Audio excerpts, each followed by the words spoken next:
It's Christmas Eve in 2022, and Dan, a former sergeant currently working as a teacher, is supposed to be helping his wife Emmy and his daughter Murray with the party. Instead, he's on the phone trying to apply for his dream job at a lab, but unfortunately his application is rejected. After throwing a disappointed tantrum outside, Dan joins his daughter on the couch and reminds her to do what nobody else is willing to do. The family then watches an important soccer match, but the game is suddenly interrupted when a glowing cloud of smoke and electricity appears on the field and people start coming out of it. These people look like soldiers and they're led by Lieutenant Horde, who informs everyone that they come from the year 2051. An alien species known as the White Spikes have invaded Earth and most of humanity has been wiped out, so these soldiers are here to ask for people to travel to the future with them and help them fight the war. As months pass, countries all over the world send as many soldiers as they can, but it seems it's never enough. The future keeps asking for more people, and only a quarter of those who go come back. When they run out of trained soldiers, the government begins drafting civilians to join the fight. This causes riots on the streets because many people believe they shouldn't be sent to a war that doesn't affect them. Dan continues to work as a teacher, but his students don't seem too interested in what he has to teach because they don't see the point if they'll be dying anyway. The only exception is Martin, who is obsessed with volcanoes and always wants to talk about them all the time. At that moment Dan receives an important message on his phone. He's been drafted. Dan goes to the military facility and he's put through some tests that confirm he'll be able to join the fight because he'll be dead in 7 years. Suddenly Dan feels a painful sensation on his arm and discovers they've put a metal device on his arm. He's informed that the device will keep track of him in the future. After 7 days of touring, the device will bring him back. Afterward Dan goes to tell Emmy the news, and she immediately decides they should run away. Dan points out he can't get rid of a government tracker, so Emmy begs him to talk to his dad, who Dan hasn't seen since he was abandoned as a kid. Putting pride aside for the sake of his family, Dan goes to see his father James to ask for his help, but James thinks Dan was sent by the government to spy on him and an argument ensues. In the end, Dan has to leave with the device still attached to his arm. He returns home to give his family the bad news, but he also promises he'll be back. The next day, Dan goes to the training facility, where he befriends a scientist named Charlie and a fighter called Dorian, who is going back for his third draft. They receive basic training, which includes shooting and first aid, before they're given a full explanation of how the time travel technology works. The time link is similar to two rafts on a moving river, and a river can only move between those 2 points. That's why they can only travel between 2022 and 2051, those are the fixed points and they can't choose something right before the war. Sometime later, the trainees are resting in the barracks when suddenly the alarm begins ringing. It's time for them to leave.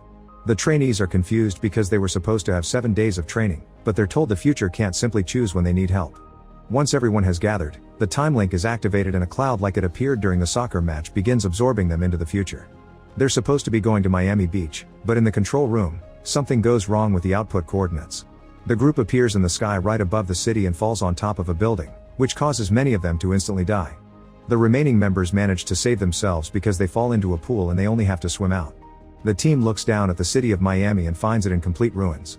They don't know how to proceed, but at that moment they're contacted by a colonel, who informs them the city has been overrun by White Spikes, so soldiers are coming to completely bomb the place. The team's mission is to rescue a research team that is trapped inside a laboratory.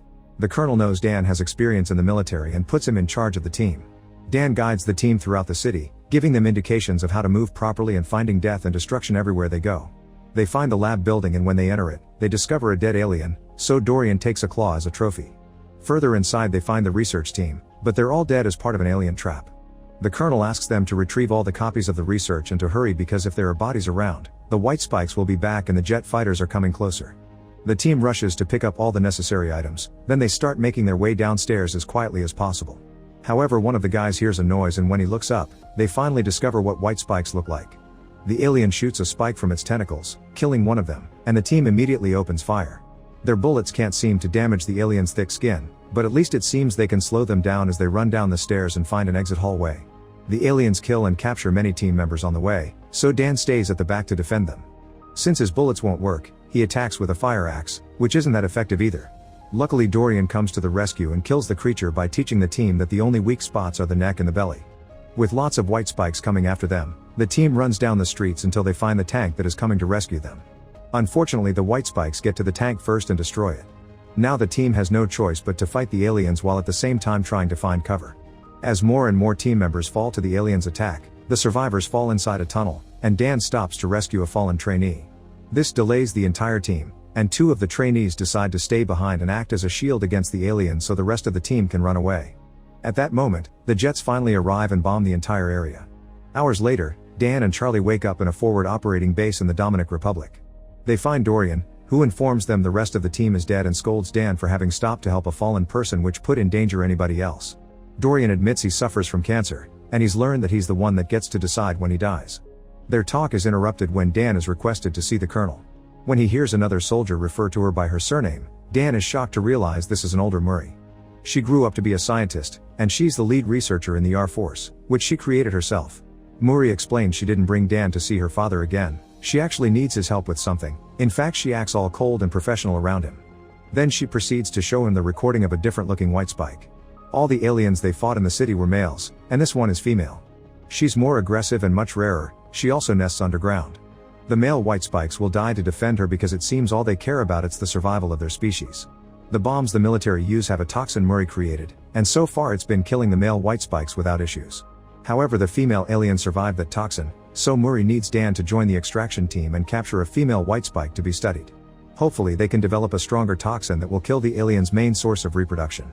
The team gets ready and leaves in helicopters, where Murray tells Dan the story of what happened.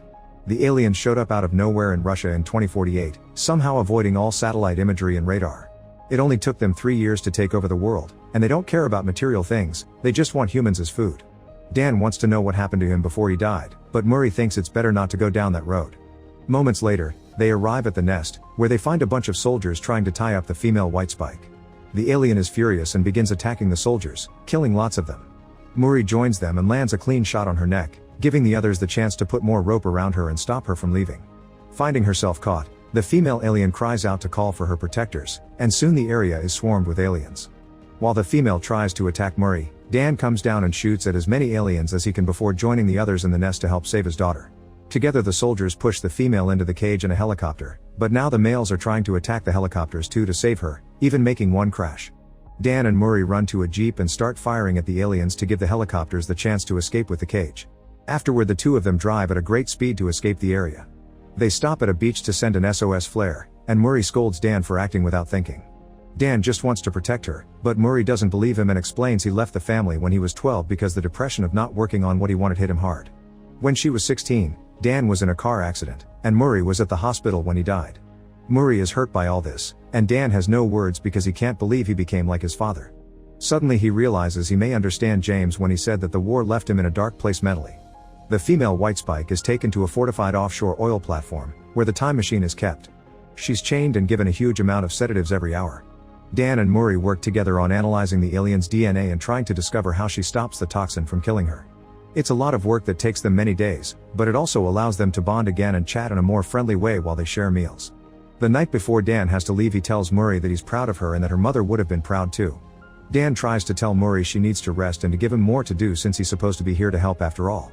Murray takes the chance to finally explain why she brought him here. Once she finds a way to make a stronger toxin, he needs to take it back to the past to mass produce it and get it ready for when the aliens arrive. That's why she's working like crazy to finish tonight, she needs to be done before he leaves. Dan doesn't want to leave Murray behind to her death, but Murray points out she called him because she's the only one she can trust. At that moment, the machine finally finishes a toxin with a 100% match for a female white spike, but it's also the moment the alien wakes up and calls for her protectors. As a bunch of male aliens arrives to attack the platform, Dan thinks they should kill the female to stop the attack, but Murray points out they only have one sample of the toxin and it could help more in the past. While the soldiers begin defending the platform the best they can and many aliens crash into the labs, Murray and Dan run around the platform to try to make it to the helipad where Dan should be for the time jump, which will happen in a few minutes. The two of them shoot lots of aliens on the way, yet Murray still gets hit by a spike. Dan tries to help her walk, but she's in too much pain, and the platform is about to go down because the aliens crashed a ship against it. Murray apologizes for being cold to Dan, and after saying she loves him, she gives him the toxin, urging him to take it back to save everyone. Suddenly an alien shows up and drags Murray down with it, causing Dan to jump after her to save her. However, that's the moment when the time machine activates, and the time link takes Dan, Dorian, Charlie, and the others back to the past. Thankfully the toxin is safe in Dan's hand and the vial doesn't break. Charlie is fine, but he confesses he stayed hidden like a coward. Dan tells Horde they need to mass produce the toxin and send it to the future to kill all the aliens, but Horde has bad news. The time machine isn't working anymore, probably because the aliens on the oil platform have destroyed the other end of it. They can't go back ever again, meaning it's all over. Dan returns home and barely can believe he gets to be with his family again. He's still in shock because of everything he went through. At night he can't sleep, and he keeps visiting Murray to confirm she's alive. When Emmy checks on him, Dan shares what happened with older Murray, and he's still determined to find a solution to all this. Emmy helps him see the facts they have. They know the aliens attack Russia in 2048, but nobody sees the ships arrive. Maybe that's the year they start moving, but they arrive before, and nobody notices because it's in the middle of a frozen nowhere in Russia. So they need to start looking at years before that. The next day, Dan immediately jumps into action. He visits Dorian and convinces him this isn't over yet, then they take Dorian's trophy claw to the lab Charlie works at. Charlie confirms there's sediment on the claw that looks like volcanic ash that came from either China or Korea. They don't understand how Asian ash can end up in Russia, meaning they need to ask a volcano expert.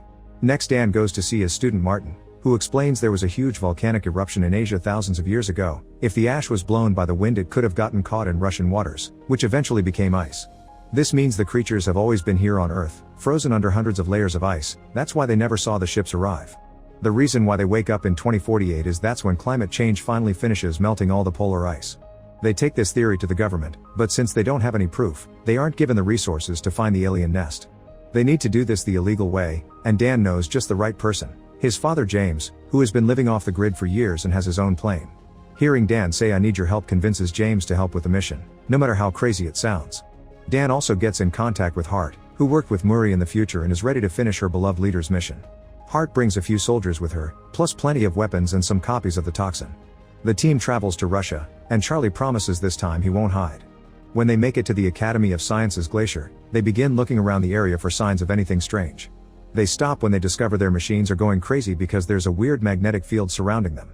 Using lots of explosives, the team opens a hole in the ground and enters an ancient cavern, where they finally find the frozen spaceship. Dan points out that entering the ship is extremely dangerous and they could go tell the government they've found proof, but everyone agrees the government has been useless and it's up to them to make things right. They use a chainsaw to cut through the ice and the team enters the ship while leaving Charlie and James outside in case something tries to escape. The group reaches the cockpit and realizes this is a crash site. The aliens never intended Earth to be their destination.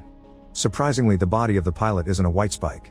They go into another room and find the actual white spikes inside a series of biopods, which makes them realize they're cargo. They're bioengineered creatures that were used by the pilot's alien race as weapons to colonize other planets. The team begins injecting the pods with the toxin and watches the white spikes wriggling in pain, confirming the toxin kills them.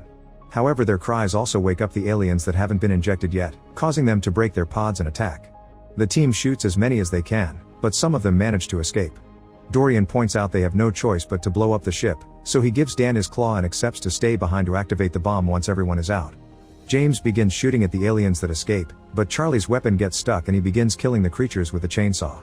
Dan makes it outside and warns them to run away while Horde and the others are swarmed by a huge colony of aliens. Not being able to wait anymore, Dorian makes the bomb explode, bringing everyone creature down with him and dying on his terms like he wanted. Dan, Charlie, and James get out of the cavern before the explosion hits them, but James explains he saw an alien with a red belly escape.